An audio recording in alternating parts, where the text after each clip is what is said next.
After Israel carried out airstrikes, Iran responded by launching a two-way ballistic missile attack on Israel that lasted for about 18 hours. However, the impact was limited. Among all of Iran's proxy groups, only the Houthis attacked Israel after the strikes. In defense, Israel launched a major air campaign on June 12 and 13. The Israeli Air Force targeted Iran's nuclear program, top regime leaders, and military bases.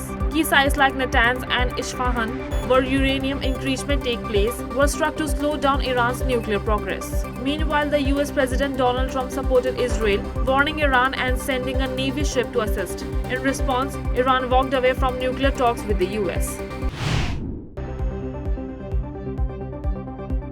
Rescue work is still going in Ahmedabad after the crash of Air India flight AI-171, a Boeing 787 Dreamliner. The plane crashed just seconds after taking off on Thursday, killing at least 274 people, including 33 people on the ground. The flight was going to London but lost height and hit a residential building and a medical college hostel, which caused a huge fire. Only one passenger named Vishwas Kumar Ramesh survived and is being treated in hospital. The black box has been found and major investigation has been started with the help of Boeing experts. Prime Minister Narendra Modi also visited the crash site and DNA test has been done to identify the victims.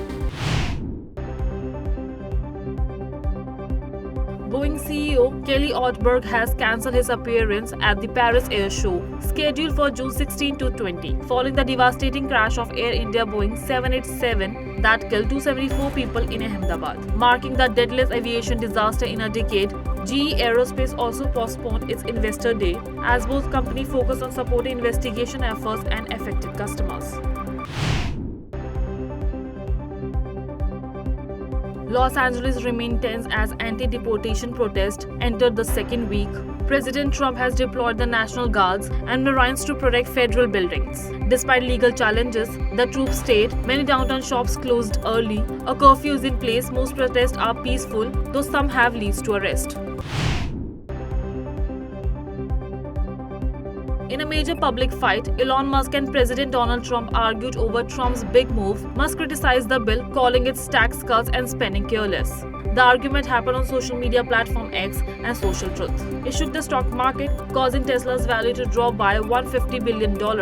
On June 11, Musk apologized for his harsh words. Trump accepted it calmly, and the White House confirmed the Musk contracts will continue.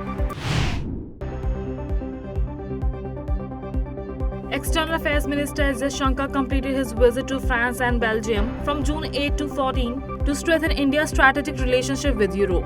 He attended the first Mediterranean Raisina Dialogue on June 12 and 13. This high-level event was jointly hosted by the Observer Research Foundation and CMA-CGM groups to discuss global politics and economics. S. Jaishankar also met with French and EU officials, highlighting India's focus on trade, green energy, technology, and its strong stand against terrorism. An all-party Indian parliamentary delegation, led by Congress MP Shashi Tharoor, concluded its high-profile US visit this week, capping the final leg of multinational tour aimed at building international consensus on India's counter-terrorism strategy following the deadly April 22 Pahalgam attack. The team met US Vice President J.D. Vance, Deputy Secretary of State Christopher, and key lawmakers, briefing them on Operation Sindoor.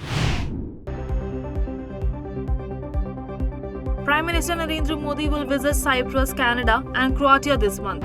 The main goals of these visits are strengthening India's relationships with these countries, boost trades and investment, and discuss important region and global matters.